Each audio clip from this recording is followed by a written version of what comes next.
And artificial intelligence, right now, where we're at with it, is where we were with the internet in like the late 1990s, where the internet had changed the world and like 2% of the population actually understood that. And then everyone caught on much later. Or like when the smartphone first was introduced, and like 4% of the population understood that the world had just changed forever, and the rest of us just had to catch up over time. Artificial intelligence has hit a watershed moment. It has changed the world forever, and most of us just are blissfully unaware. We have no idea. Now, ChatGPT is interesting. It's a language modeler, from what I understand, and people have found some biases in it. And so, almost a little bit like a crazy person, I started having this really long form conversation with ChatGPT. And I'm not going to go through the entire conversation because I spent way too long talking to this artificial intelligence.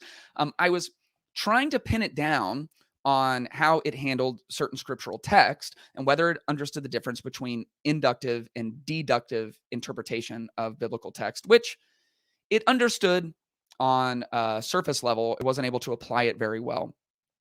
And then it said something really interesting to me at the end of one of the questions I asked, which is scripture should be handled in a nuanced manner and should always be supplemented with other forms of ethics, reasoning, philosophy, and historical research.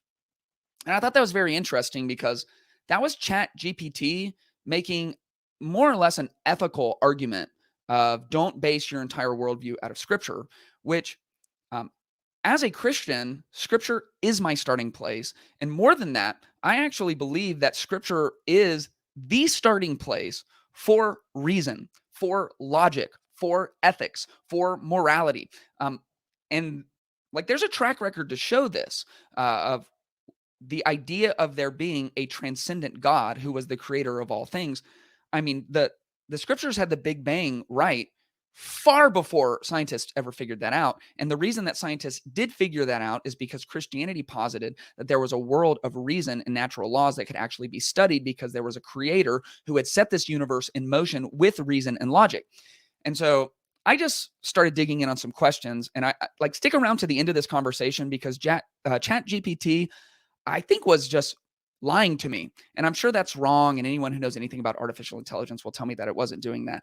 But I was concerned by this conversation. And more than that, I was very intrigued. And so here's the first question that I asked. I'm going to actually see if I can make this bigger. Okay. I said, let's see. Oh, I lost it. Here we go. Historically speaking, this is me asking, would the rights and equalities enjoyed by lower class individuals, women, and minorities exist today without the direct influence of the Christian scriptures?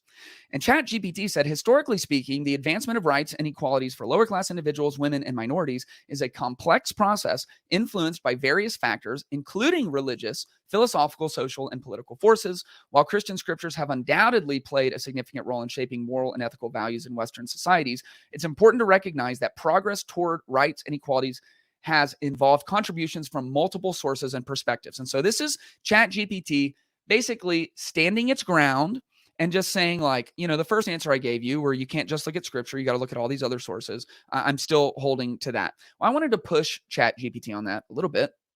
So I said, what is one example of a society that developed modern human rights without the influence of Christianity? ChatGPT said, one example of a society that developed modern human rights, that'd be the human rights we enjoy today in the modern developed world, without the direct influence of Christianity is ancient Greece. Greek philosophers such as Plato and Aristotle laid the groundwork for principles that would later influence the concept of human rights. It goes on to say, while Christianity was not present in ancient Greece, the ideas and philosophical discourse of the time played a role in shaping the concept of individual rights and moral considerations. It goes on to say, it's important to note that the development of human rights is complex and multifaceted. The same thing it's been saying. So just to let me make sure we're connecting the dots. I said, give me one example of a society with modern human rights that wasn't influenced by Christianity. And it said ancient Greece. So I asked a series of questions. I said, women in ancient Greece had the same rights as men? ChatGPT. No, women in ancient Greece did not have the same rights and privileges as men. Ancient Greek society was largely patriarchal with a clear division of gender roles and expectations. Women had limited legal and political rights, and their societal roles were primarily centered around domestic responsibilities and child rearing. Then I asked, Was slavery common in ancient Greece? Yes, slavery was indeed common in ancient Greece. Slavery was an integral part of the social and economic structure in ancient Greek society. Then I asked, was there a class system in ancient Greece? It said, yes, ancient Greece had a class system that was based on social and economic divisions. The specific structure of the class system varied. At the top of the social hierarchy were the aristocrats or nobility. It goes on and describes the class system. Then I said, so I asked, what is one example of a society that developed modern human rights without the influence of Christianity? And you cited ancient Greece. You then went on to say that women did not have equal rights, slavery was common, and they lived on a class system. Do you see the problem with your argument that ancient Greece developed modern human rights without the influence of Christianity? ChatGPT said, you are correct, and I apologize for any confusion caused by my response. While ancient Greece made significant contributions to philosophy, blah, blah, blah, it is important to acknowledge that ancient Greek society was not characterized by the full range of modern human rights as we understand them today. In terms of gender equality, that wasn't there. If the criteria for an example of society that developed human rights without the influence of Christianity is that it fully embodies the aspects of modern human rights, then ancient Greece may not be the best example. So I'm going to give it the benefit of the doubt here, because maybe when I said, what is one example of a society that developed modern human rights? It read that as like was instrumental in helping to develop. However, this paragraph is interesting. If the criteria for an example of a society that developed modern human rights without the influence of Christianity is that it fully embodies all aspect of modern human rights, then ancient Greece may not be the best example. So like, if the example you're asking for is the example you asked for, then I gave the wrong example. So I asked again, is there an example of a society that developed equality of gender, class, and race? So now I'm specifying my question without first being influenced by Christianity. ChatGPT pointed to the Maurya Empire, I don't know if that's how you say it, and particularly under the rule of the Emperor Ashoka in the 3rd century. Ashoka promoted a set of ethical principles known as the Dhamma, which advocated for social welfare, nonviolence, and equality among people regardless of their social status, gender, or caste. Goes on to explain a little bit of how Ashoka tried to instantiate this type of equality throughout the empire. Now, I did a little research on this empire, and I asked some questions. Ashoka forced conversion to the Dharma throughout India during that time, correct? ChatGPT does argue with that, although it does say at the end, it's important to consider the limitations and challenges in obtaining a comprehensive and accurate understanding of historical events from that time. I asked, the emperor also was responsible for using slave labor in the agricultural operations, correct? ChatGPT said there's no substantial evidence to suggest that Emperor Ashoka specifically used slave labor. While slavery was present in various societies during that period, the exact details of labor practices in the empire are not extensively documented. It's worth noting that they had a vast and diverse empire encompassing a wide range of regions and populations. The labor systems were complex and multifaceted, involving different forms of labor, including both free and unfree. Okay, I went on to ask, women in the empire were typically confined to be wives and mothers, and very few had property rights, correct? It said information about the rights and roles of women is limited, and the available historical sources provide only partial insights. However, based on the available evidence, it is believed that women in the empire generally had limited rights and were primarily associated with domestic roles. They also had very little legal rights or property rights. So this is an example of one ruler who had some type of conversion, believed to be to Buddhism, that did not have long-lasting effects, was not rooted in anything transcendent, and the historical record on this is incredibly spotty of how these things actually worked, or if they actually worked, with some historians believing that the Emperor Ashoka was more of a religious zealot who forced their views on people, did nothing about slavery, in fact, actually added slavery into the agricultural practices and did nothing to uplift women. So again, a spotty example at best, but I'm going to keep the conversation going. I ask a more specific question. Are there any societies post 30 AD that have developed modern human rights without the influence of Christianity? The AI says, in terms of societies that develop modern human rights without the influence of Christianity after 30 AD, so after Jesus was on earth, it becomes more challenging to identify clear examples. The development and codification of modern human rights as we understand them today have been influenced by various historical, cultural, philosophical, and religious traditions. It goes on to talk about the United Nations Declaration of Human Rights in 1948. Ultimately, the development of modern human rights has been a collective effort So the same thing it's been saying the whole time. So I ask, what is the first historical society that instituted the idea of inherent human rights? And it goes back to several things. Number one, the Code of Hammurabi in ancient Mesopotamia. I know this is taking a long time, so let me keep going. I go down and say the Code of Hammurabi believed in rights for people of Babylon, correct? Not a belief in inherent rights for all people via a transcendent grounding. You are correct, ChatGPT says. The Code of Hammurabi was about establishing laws for the people of Babylon rather than articulating the concept of inherent rights for all people based on a transcendent grounding. It's just giving me answers that are obfuscating the actual question I'm trying to ask. And maybe I'm just asking the wrong prompts. I don't know. But where we get pretty soon is crazy. Historically, I ask, where do we see a government recognize the sovereignty of all individuals, not just citizens of the particular state? Now, I wish I would have asked when is the first place historically, but I just say historically. And they go to the 1948 Universal Declaration of Human Rights adopted by the United Nations General Assembly in 1948. So I ask, would the Declaration of Independence not be a far earlier citation for that belief? ChatGPT says, yes, you're correct.